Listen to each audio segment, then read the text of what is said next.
Antes de começar, eu peço que se inscrevam no canal, que me ajudem a divulgar aí esse conteúdo.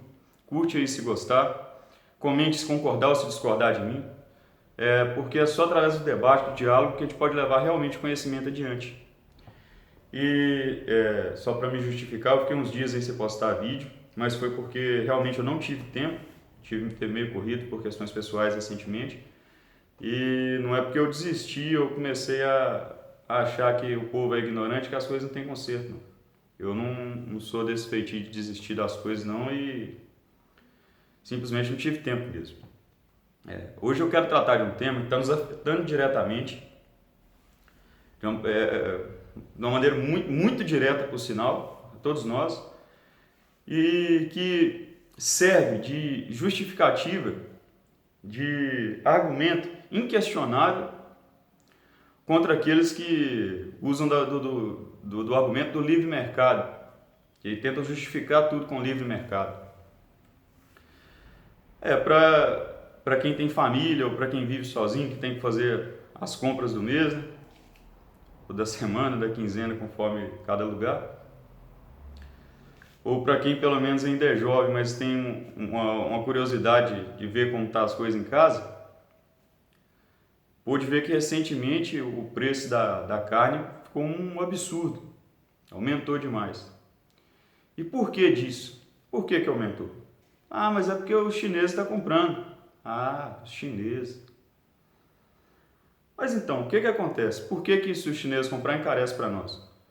Porque o que acontece? O proprietário de terra, o latifundiário, porque no Brasil a gente não tem muito pouco proprietário rural, pequeno proprietário rural, é mais latifúndio. Quando fala agronegócio, está falando em latifúndio. O latifundiário, em geral, ele só se preocupa com o próprio umbigo. O que acontece quando para exportar está mais em conta do que para vender no mercado interno? O que ele vai fazer? Ele vai exportar. Ele está obrando. Se você está passando fome, se você estiver morrendo de fome, o problema é seu, porque ele não depende disso.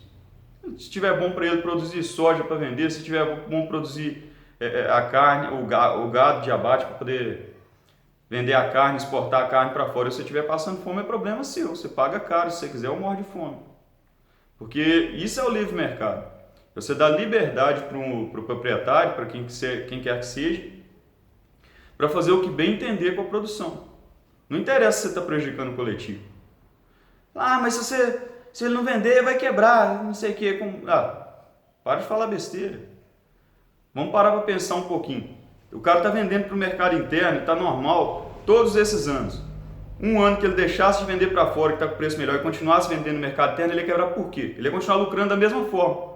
Só que o lucro fácil, querendo ganhar mais com a mesma quantidade de esforço, faz com que o indivíduo se lascando, não está preocupado com a coletividade, que o cara que é individualista ao extremo, porque tem o poder econômico e que domina a vida pública, por sinal, esse sistema plutocrático, criminoso, que rege as nossas vidas, o que o cara vai fazer? Ele vai fazer o que for mais lucrativo para ele, sempre. Então, os bobão aí que vota no cara, nos liberal, aí fala, esses caras resolvem, tem que privatizar, tem que fazer o escambau. Aí compra a carne cara lá, ou deixa de comprar alguma carne, passa a comer só carne de frango, e olha lá se der conta, aos domingos, porque isso é o resultado do livre mercado.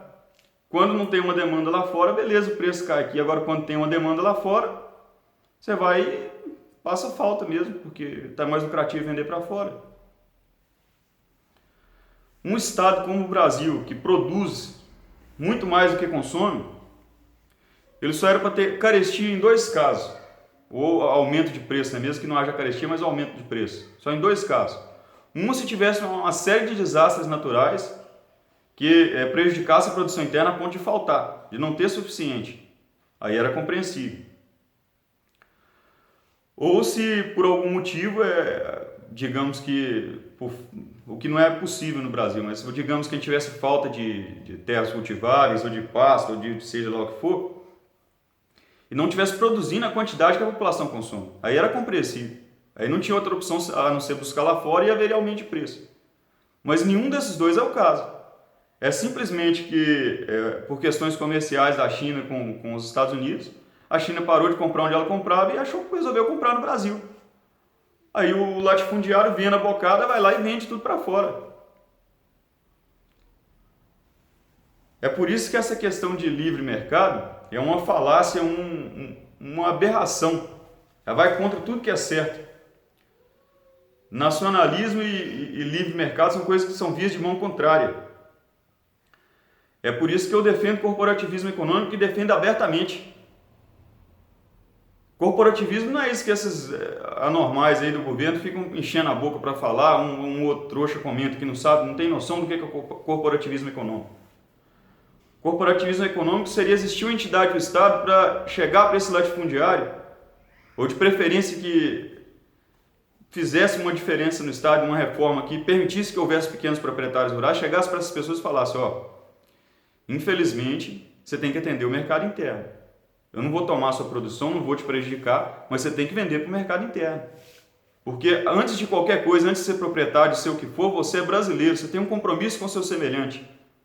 Você não é melhor nem pior que o seu irmão que está numa fábrica trabalhando, que está dirigindo um ônibus, um caminhão, que está fazendo seja lá o que for, qualquer serviço. Todos são brasileiros, todos têm que fazer sua parte pelo bem da coletividade, pelo bem da nação. Corporativismo econômico é isso. É o Estado intervir quando o interesse individual quer suplantar o interesse do coletivo. Vale a pena, pensa bem, se vale a pena viver num sistema esse tal livre mercado, em que você está sujeito, você compondo uma grande maioria, está sujeito aos desmandos daqueles que detêm o poder econômico. Em especial dos latifundiários. Que um Estado que se sustenta em cima do latifúndio, ele não prospera, não. O Estado que se concentra tudo nas mãos de poucos. Então, vamos pensar um pouquinho antes de sair defendendo qualquer porcaria. E infelizmente hoje a carne está cara, amanhã pode cair de preço, depois encarecer e ficar pior do que está hoje, encarecer outra coisa, e outra, e depois baratear, encarecer. Porque esse é o caminho que tem sendo trilhado. Não é nem questão do governo atual em específico. Se fosse o governo anterior, ou anterior antes dele, nenhum tinha poder de intervir na economia para defender o interesse da população. Estavam sujeitos aos mandos e desmandos do mercado. E antes que saiam falando abobrinha por aí, eu não sou contrário à livre iniciativa e à economia de mercado. Muito pelo contrário. Já foi mostrado e comprovado que só a economia de mercado, é só através da livre iniciativa que a sociedade se renova, que a economia é capaz de se sustentar, que ocorre, que há inovação, que há o progresso de fato. Isso é verdade. O caminho da estatização conduz à estagnação, tanto econômica quanto social. Mas não precisa necessariamente, e o que eu defendo é isso, é que não tem necessidade, não tem o porquê de você deixar quem tem o poder econômico mandar em tudo e fazer o que quiser. A sociedade não é composta só por aqueles que detêm a maioria das coisas, não o poder econômico, não. Na verdade, eles são uma minoria. O voto deles não devia pesar mais do que o voto do cidadão mais humilde, não. É por isso que a gente não pode se calar e se curvar diante dessa situação.